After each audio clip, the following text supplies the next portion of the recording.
السلام علیکم ورحمۃ اللہ وبرکاتہ۔ خوش آمدید ہماری نیو آڈیو بک سیریز میں کہ جس کا عنوان ہے شرح حدیث جنود عقل و جہل، امام خمینی کی گہرے معانیوں پر مبنی تشریحات کے ساتھ۔ بسم اللہ کرتے ہیں اس کتاب کا۔ آپ کو جتنی بھی اس کی پارٹس ہوں گے وہ پلے لسٹ بنا میں شرح حدیث جنود عقل و جہل میں انشاءاللہ کے مل جائے گی۔ آج انشاءاللہ کہ ہم اس کتاب کا 15واں حصہ بیان کریں گے کہ جس میں سب سے پہلے بیان ہوگا صبر اور اس کی ضد جزا کا بیان۔ صبر کی کئی تعریفیں کی ہیں، یہاں ان کا بعض کا ذکر کرتے ہیں۔ عارف اور محقق خواجہ عبداللہ انصاری کہتے ہیں، صبر سے مراد باطنی بے چینی اور تکلف کے باوجود شکایت سے اجتناب کرنا ہے۔ پس اس تعریف کی روح سے باطنی بے چینی اور پریشانی کا اظہار نہ کرنا اور ناگوار باتوں کی شکایت نہ کرنے کا نام صبر ہے۔ پس صبر دو چیزوں پر مشتمل ہے، ایک یہ کہ انسان کو باطنی طور پر کسی چیز سے کوفت ہو، اور دوسرا یہ کہ وہ شکایت کا اظہار نہ کرے اور نہ بے چینی ظاہر ہونے دے۔ شیخ عارف عبدالرازق کاشانی کہتے ہیں، یہاں شکایت سے مراد وہ شکایت ہے کہ جو غیر اللہ کے پاس کی جائے، کیونکہ اللہ کے پاس کی جانے والی شکایت صبر کے منافی نہیں۔ چنانچہ حضرت ایوب علیہ السلام نے اللہ کے حضور شکایت کرتے ہوئے کہا کہ جو کہ سورہ صاد آیت نمبر 41 میں ہے کہ شیطان نے مجھے رنج اور تکلیف میں ڈال دیا ہے۔ اس شکایت کے باوجود اللہ حضرت ایوب علیہ السلام کے بارے میں کہتے ہیں کہ ہم نے اسے صابر پایا، وہ بہترین بندہ تھا، وہ اللہ تعالیٰ کی طرف بہت رجوع کرنے والا تھا۔ سورہ صاد آیت نمبر 44۔ یاد رہے کہ صبر کا یہ مرتبہ کہ جو مذکور ہوا متوسطین کا مقام ہے، کیونکہ جب تک نفس اللہ کی طرف سے اس پر وارد ہونے والی آزمائشات اور تکالیف کو ناپسند کرے اور اپنے باطن میں ان سے پریشان ہو، اس وقت تک اس کی معرفت اور کمالات کا مقام ناقص رہے گا۔ اس سے بہتر اور بالاتر مقام قضائے خداوندی پر رضا کا مقام ہے۔ وہ یہ ہے کہ انسان نفس کی آزمائشات، آفات، مشکلات سے خوش اور راضی ہو، محبوب کی طرف سے ملنے والی ہر چیز کو دل اور جان سے قبول کرے۔ حدیث ہے کہ امام باقر علیہ السلام نے بچپن میں جابر بن عبداللہ انصاری سے پوچھا، کس حال میں ہو؟ تو جابر نے کہا، اس حال میں ہوں کہ میں بیماری کو صحت سے بہتر، فقر کو مالداری سے زیادہ چاہتا ہوں۔ تو فرمایا، لیکن ہم اہل بیت کی حالت یہ ہے کہ اگر اللہ صحت دے تو اسے بہتر سمجھتے ہیں، اور اگر وہ بیماری دے تو اس کو زیادہ چاہتے ہیں، اگر وہ فقر دے تو اسے، اور اگر مال دے تو اسے بہتر چاہتے ہیں۔ شاید جابر نے یہ بات اسی لیے کی تھی کیونکہ اسے اپنے اوپر اطمینان حاصل نہیں تھا اور خطرہ تھا کہ شاید صحت، سلامتی، مالداری اور خوشی کے وقت وہ اپنے دل کو سنبھال نہ سکے اور اس کا دل دنیا اور اس ظالم بستی کی طرف مائل ہو جائے۔ لیکن مقام ولایت وہ مقام ہے کہ خدائی آزمائشات اس مقام کے تحت واقع ہوتی ہیں۔ اگر پوری دنیا کی حکومت والی کامل کو دی جائے یا اس سے ہر چیز کو چھین لیا جائے، دونوں صورتوں میں اس کے قلب پر کوئی اثر نہیں ہوگا اور کوئی آزمائش اس میں تبدیلی پیدا نہ کر سکے گی۔ خلاصہ یہ کہ صبر کا مذکورہ مرتبہ متوسط لوگوں کا مقام ہے۔ رہا یہ سوال کہ گاہے اولیاء کامل کو اس سے متصف کیوں کیا گیا ہے، تو اس کا جواب یہ ہے کہ یہاں صبر سے مراد صبر کے اعلیٰ مراتب ہیں، جیسا کہ بعد ازیں اس نقطے کی طرف اشارہ ہوگا، یا پھر اس سے مراد یہ ہے کہ وہ جسمانی تکالیف پر صبر کرتے تھے، کیونکہ انسان کی مادی اور طبعی ساخت کے تقاضوں کے مطابق جسمانی تکالیف روح پر اپنے اثرات چھوڑتی ہیں اور ان سے وہ تکلیف میں مبتلا ہوتے ہیں۔ صبر کے مراتب زیادہ ہیں، ہم آئندہ فصل میں صبر کے کامل مراتب کا ذکر کریں گے۔ یہاں پر ہم صبر کے بعض مراتب کو کہ جو حدیث نبوی کے مطابق ہے ذکر کریں گے تاکہ یہ فصل اس حدیث کی شرح کی جگہ لے لے۔ کافی شریف میں امیر المومنین علیہ السلام سے منقول ہے کہ رسول اکرم صلی اللہ علیہ وآلہ وسلم نے فرمایا، صبر کے 3 درجے ہیں، مصیبت پر صبر، اطاعت پر صبر، گناہ پر صبر۔ پس جو مصیبت پر صبر کرے اور اسے اچھی طرح برداشت کر لے، اللہ اس کے لیے 300 درجے لکھتا ہے۔ ہر درجے کا فاصلہ دوسرے درجے سے اتنا ہے کہ جتنا زمین و آسمان کا درمیانی فاصلہ، اور جو اطاعت پر صبر کرے اللہ اس کے لیے 600 درجے لکھتا ہے، ہر درجہ دوسرے سے اتنے فاصلے پر ہے کہ جتنا فاصلہ زمین کے آخری حصے سے عرش تک۔ اور جو کوئی گناہ پر صبر کرے اللہ اس کے لیے 900 درجے لکھتا ہے، ہر درجہ دوسرے درجے کا درمیانی فاصلہ زمین کے آخری حد سے عرش کے آخری حصے تک کا ہے۔ اس حدیث شریف سے صبر کے 3 درجات کا علم ہوتا ہے کہ جو صبر کی دیگر اقسام کا سرچشمہ ہے۔ یہ متوسطین کے صبر کے اہم درجات ہیں۔ پہلا درجہ یہ مصیبتوں اور بلاؤں پر صبر سے عبارت ہے، یعنی یہ کہ انسان اس طرح کی آزمائشوں میں اپنے اوپر قابو رکھے، لوگوں کے سامنے شکایت اور بے قراری کا اظہار نہ کرے۔ البتہ اللہ کے ہاں شکایت کرنے میں کوئی عیب نہیں، بلکہ صاحبان معرفت کے نزدیک اللہ کے پاس شکایت نہ کرنا عیب ہے، کیونکہ یہ تجلد ہے، یعنی استقامت اور طاقت کا اظہار، جبکہ مکتب عشق میں یہ اظہار بہت بڑا عیب ہے، بلکہ محبوب کے سامنے عجز اور نیاز بندی کا اظہار اچھا ہے۔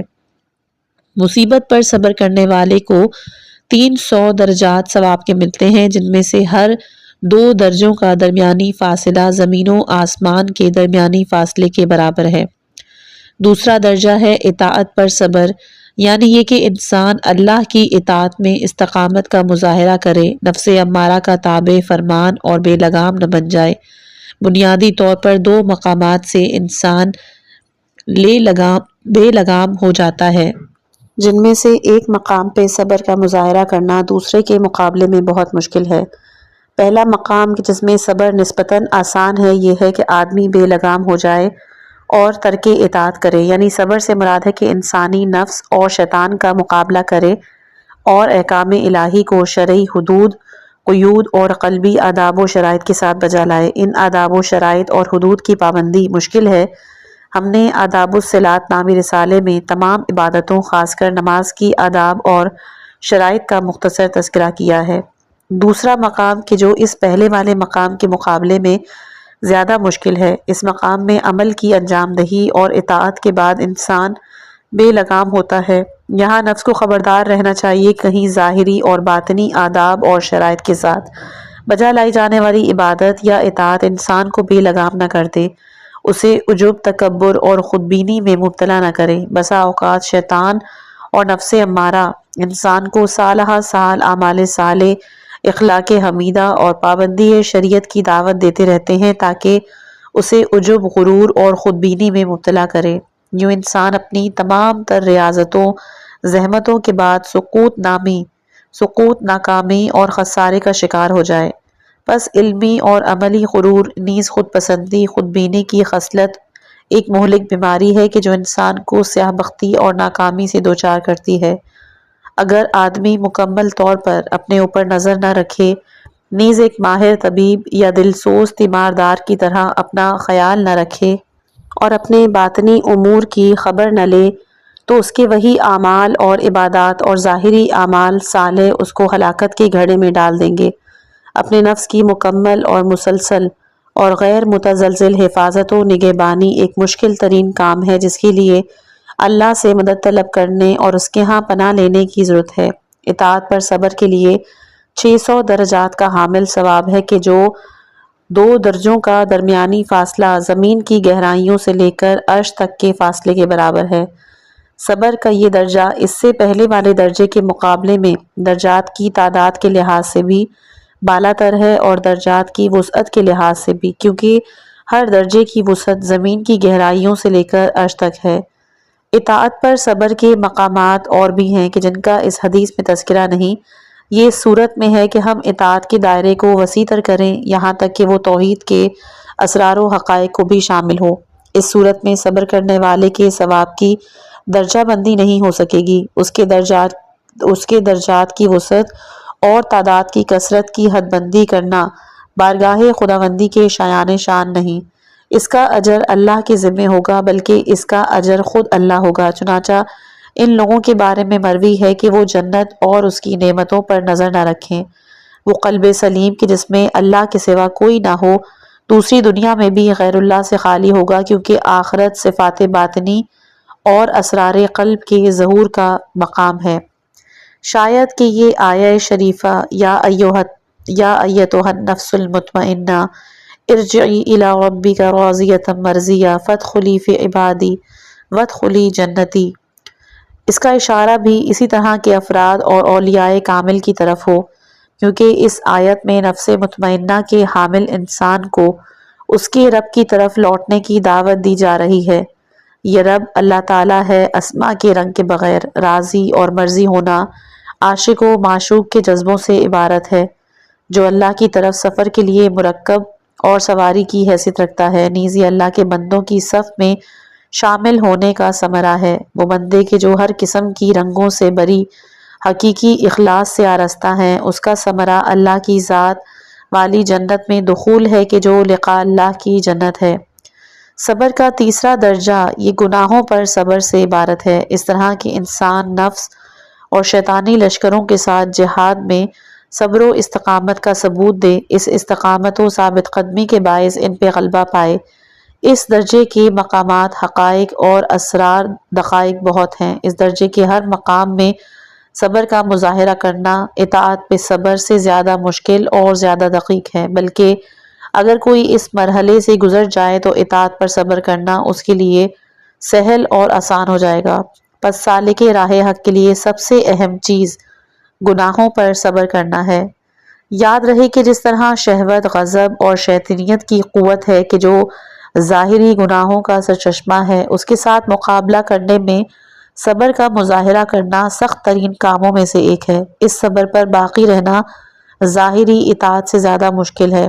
اسی طرح نفس اور بڑے شیطان کے جو قلبی اور باطنی گناہوں کا سرچشمہ ہیں، اس کے مقابلے میں ڈٹے رہنا بھی ایک مشکل ترین جہاد ہے، کیونکہ اس جہاد میں دونوں جہانوں کو خیر بات کہنا پڑتا ہے۔ اس جہاد میں سالک کو چاہیے کہ اپنی پیشانی پر قدم رکھے، ولایت مآبی کے مضبوط بازوؤں کے ذریعے انانیت کے بت کو کعبے دل سے باہر پھینکے، اسے ریزہ ریزہ کرے تاکہ اخلاص کی حقیقتوں سے آشنا ہو، خلوص کے اسرار سے ہمکنار ہو۔ ظاہر ہے کہ یہ اللہ کی دستگیری اور توفیق یزدانی کے بغیر ممکن نہیں۔ گناہ پر صبر کے بدلے 900 درجے ملیں گے۔ ایک درجے سے دوسرے درجے تک کا فاصلہ زمین کی گہرائیوں سے لے کر عرش کے آخری حصے تک کے فاصلے جتنا ہوگا۔ صبر کی اس قسم کا ثواب سابق قسم کے مقابلے میں اور درجات کی تعداد کے لحاظ سے بھی زیادہ ہوگا، اور درجات کی وسعت کے لحاظ سے بھی، کیونکہ اس کا فاصلہ عرش کے آخری حصے تک ہوگا۔ گناہ پر صبر بعض ایسے حقائق اور سرائر کا حامل ہے کہ جو مادی اور جسمانی درجات اور وسعت سے ماورا ہیں، بلکہ یہ خود صبر کی طرح روحانی مقامات اور معارف یزدانی سے مربوط ہوں گے۔ یہاں اس نقطے کا ذکر کرتے چلے کہ اللہ تعالیٰ نے جنت کی یوں توصیف کی ہے کہ اس کا پھیلاؤ آسمان اور زمین کے برابر ہے، سورہ آل عمران آیت نمبر 133، جبکہ اس حدیث میں صبر کرنے والوں کی درجات کا ذکر ہوا ہے کہ جن میں سے ایک درجے کی وسعت آسمانوں اور زمین سے زیادہ ہے۔ یہاں راقم کی نظر میں مسئلہ دو صورتوں سے خالی نہیں۔ پہلی صورت یہ کہ قرآن میں ذکر شدہ جنت سے مراد اعمال کی جنت ہو، اسی لیے فرمایا سورہ آل عمران آیت نمبر 133 کہ بہشت متقین کے لیے تیار کی گئی ہے، اور دوسری آیت میں ارشاد ہے سورہ حدید آیت نمبر 21 کہ بہشت تیار کی گئی ہے ایمان لانے والوں کے لیے۔ ان دونوں میں تیار کی گئی کا لفظ استعمال ہے۔ ظاہر ہے کہ تیار اور مہیا کیا جانا اعمال کی بہشت کے ساتھ مناسبت ہے، جبکہ حدیث شریف میں ذکر شدہ درجات سے مراد اخلاق کی جنت کے درجات ہوں، اس مناسبت سے کہ یہ درجات صبر کے لیے ہیں اور صبر کا تعلق اخلاق سے ہے۔ اخلاق کی بہشت کی وسعت اتنی ہے جتنی متوسط مرتبے میں کمال انسان کی وسعت، جبکہ اس کی کوئی حد مذکورہ معیاروں کے مطابق معین نہیں کی جا سکتی۔ دوسری صورت یہ ہے کہ قرآن میں مذکورہ آسمان اور زمین سے مراد صرف جسمانی آسمان اور زمین نہ ہو، بلکہ اس میں ارواح کے آسمان اور اشباح کی زمینیں بھی شامل ہوں، جبکہ حدیث میں مذکورہ درجات سے مراد جسمانی بہشت کے درجات ہیں۔ صبر کے وہ مراتب کہ جو اہل سلوک اور کمل اولیاء سے مخصوص ہیں۔ منقول ہے کہ ایک اہل محبت جوان نے شبلی سے صبر کے بارے میں سوال کیا اور کہا کہ کون سا صبر زیادہ سخت ہے، کیا اللہ کے لیے صبر؟ تو شبلی نے کہا کہ نہیں۔ کہا کیا اللہ کے ہمراہ صبر؟ کہا نہیں۔ بولا اللہ پر صبر؟ نہیں۔ کہا اللہ میں صبر؟ کہا نہیں۔ پھر بولا اللہ کے ساتھ صبر؟ کہا نہیں۔ تو اس نے کہا وائے ہو تم پر، پھر کون سا صبر؟ تو جواب ملا کہ اللہ سے صبر۔ یہ سن کر شبلی نے چیخ ماری اور بے ہوش ہو کر گر پڑا۔ یہاں پر اجمالی طور پر ہم ان مراتب کی شرح بیان کریں گے کہ جو اس عبارت میں مذکور ہیں۔ پہلا ہے الصبر للہ، یعنی اللہ کے لیے صبر۔ یہ ان سالکین کے ابتدائی مقامات میں سے ہے کہ جو اپنے آپ سے اور اپنے نفسانی خواہشات سے جدا ہو چکے ہوں اور اللہ کی طرف ہجرت اختیار کر چکے ہوں۔ جدائی کی اس حالت میں وہ جو کچھ کریں وہ اپنے لیے نہیں بلکہ حق کے لیے ہوگا۔ انسان جب تک نفسانیت کی قید میں بند ہوگا، اس کی تمام حرکات اور سکنات اور اعمال اور عبادات خود اس کے لیے ہوں گے۔ وہ اللہ، توحید اور اطاعت خداوندی کو بھی اپنے لیے ہی چاہے گا۔ جب تک انسان نفس کی قید میں ہوگا، اس کا سفر اپنے باطن کی طرف ہوگا اور وہ اللہ کی طرف ہجرت کرنے والوں میں سے نہیں ہوگا اور نہ سالک راہ حق کہلائے گا۔ اس کی مثال اس شخص کی سی ہے کہ جو شہر کے اندر چکر لگاتا رہے، وہ شہر کے ایک گوشے سے دوسرے گوشے تک جس قدر چلتا رہے مسافر نہیں کہلائے گا۔ پس جب تک نفس کے زندان اور انانیت کی زنجیر سے رہائی نہ ملے، اللہ کی طرف سفر اور ہجرت کی نوبت نہیں آئے گی۔ اہل معرفت کے ہاں ایسے شخص کی تمام ریاضتیں باطل اور لغو ہیں، البتہ جب اس قید سے رہائی ملے تو وہ سالک راہ حق ہوگا اور اس مرحلے میں اس کا صبر خدا کے لیے الصبر للہ ہوگا۔ اگلا ہے اللہ کے ہمراہ صبر۔ اس کے دو مقام ہیں، ایک مقام سالک کے لیے ثابت ہے جبکہ دوسرا ارباب صحف بعد المحف کے لیے۔ یہاں پہلا مقام مراد ہے وہ یہ ہے کہ نفس کی قید سے نکلنے اور اللہ کی طرف ہجرت اختیار کرنے کے بعد سالک یہ مشاہدہ کرے کہ اس کی تمام حرکات سکنات اللہ کی قوت اور طاقت کے مرہون منت ہیں اور اس کا اپنا عمل دخل کسی بھی چیز میں نہیں۔ بس وہ اپنی ہر چیز کی طرح اپنے صبر کو بھی اللہ ہی کی طرف سے سمجھتا ہے۔ اس مشاہدے سے مراد اعتقاد یا برہان نہیں بلکہ عینی مشاہدہ ہے، کیونکہ اعتقاد اور برہان اہل حجاب سے مربوط ہوتا ہے۔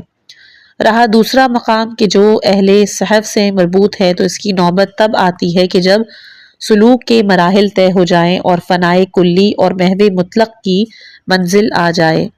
اس کے بعد اللہ کے نظر کرم کی بدولت اسے دوبارہ اپنے دائرہ کار میں لوٹایا جاتا ہے تاکہ وہ بیچاروں کی مدد کرے۔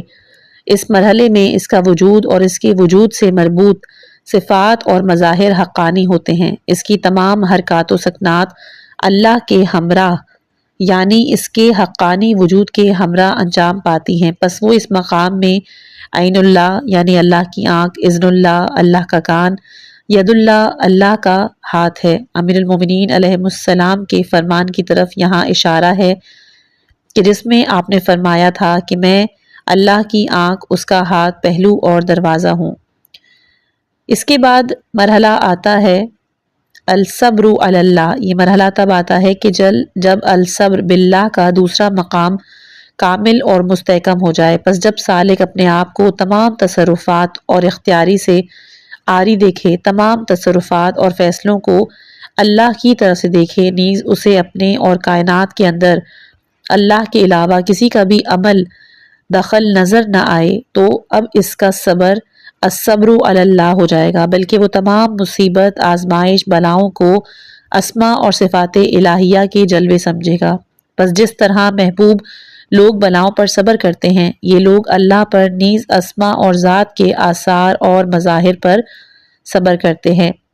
اس کے بعد ہے الصبر فی اللہ۔ یہ اہل حضور کا صبر ہے کہ جو جمال اسمائی کا مشاہدہ کرتے ہیں، پس وہ ان مشاہدات اور جلوات میں جس قدر صبر کریں اور دل کو استحلال اور اضمحلال سے بچائیں، یہ الصبر فی اللہ کہلائے گا۔ اس کے بعد ہے الصبر مع اللہ۔ یہ جمال ذات کا مشاہدہ کرنے والوں کے لیے ہے، جو جب مشاہدہ جمال اسمائی سے گزر کر مشاہدہ ذاتی تک پہنچ گئے ہوں، وہ ان مشاہدات اور جلوات میں صبر اور ثابت قدمی دکھائیں گے۔ یہ الصبر مع اللہ ہوگا، اور اس کے بعد استہلاک اور فنا کا مقام کہ جس میں سالک صبر اور سلوک کا نام و نشان بھی نہیں ہوتا۔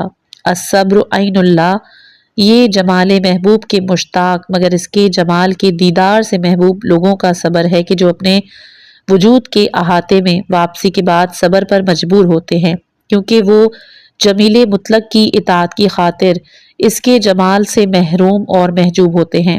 یہ صبر کا سب سے سخت مرحلہ ہے۔ شاید قول نبی صلی اللہ علیہ وآلہ وسلم کہ کسی نبی کو اتنی اذیت نہیں دی گئی کہ جتنی مجھے، اس کا معنی یہی ہے کیونکہ محبت اور عشق جس قدر شدید ہو اس قدر جدائی پر صبر کرنا بھی زیادہ سخت ہوگا۔ چنانچہ علی علیہ السلام بھی فرماتے ہیں کہ پروردگارا، اگر میں تیرے عذاب پہ صبر کر بھی لوں تو میں تیری جدائی پر کیسے صبر کروں گا؟ چونکہ ہم محجوب لوگوں کی دسترسی مقامات اولیاء کی بلند شاخوں تک رسائی سے قاصر ہے، لہٰذا اس سے زیادہ زبان درازی جائز نہیں۔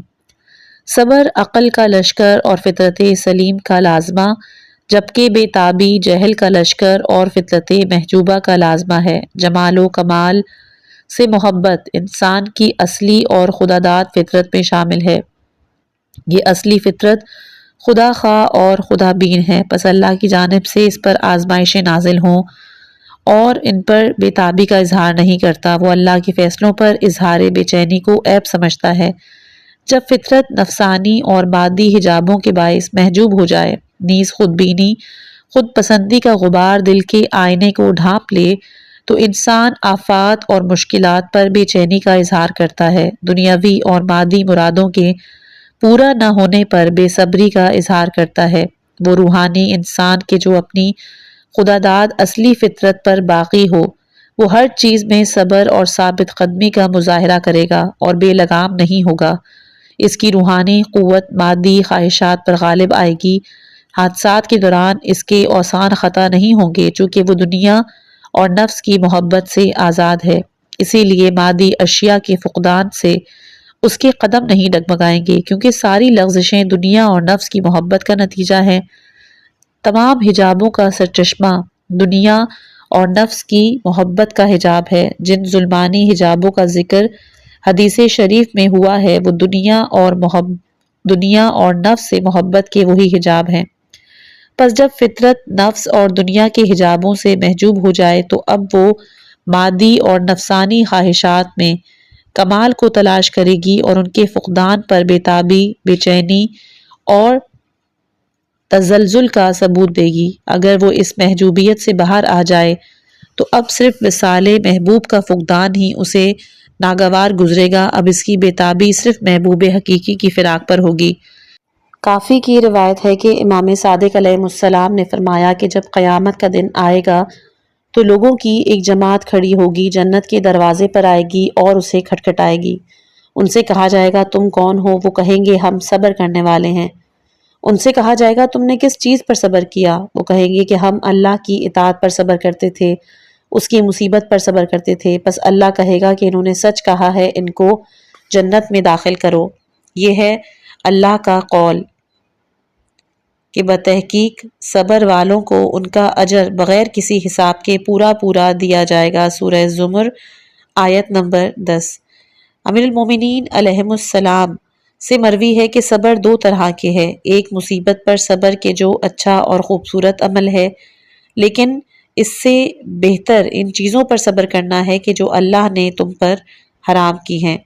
امام باقر علیہ السلام سے مروی ہے کہ آپ نے کہا کہ جب میرے والد علی ابن الحسین علیہ السلام کی وفات قریب ہوئی، آپ نے مجھے اپنے سینے سے لگایا، کہا اے میرے بیٹے، میں تجھے اس بات کی وصیت کرتا ہوں جس کی وصیت مجھے میرے بابا نے اس وقت کی کہ جب آپ کا وقت وفات آیا، نیز اس چیز کی وصیت بھی کہ جس کے بارے میں آپ نے کہا کہ آپ کے والد نے آپ کو وصیت کی۔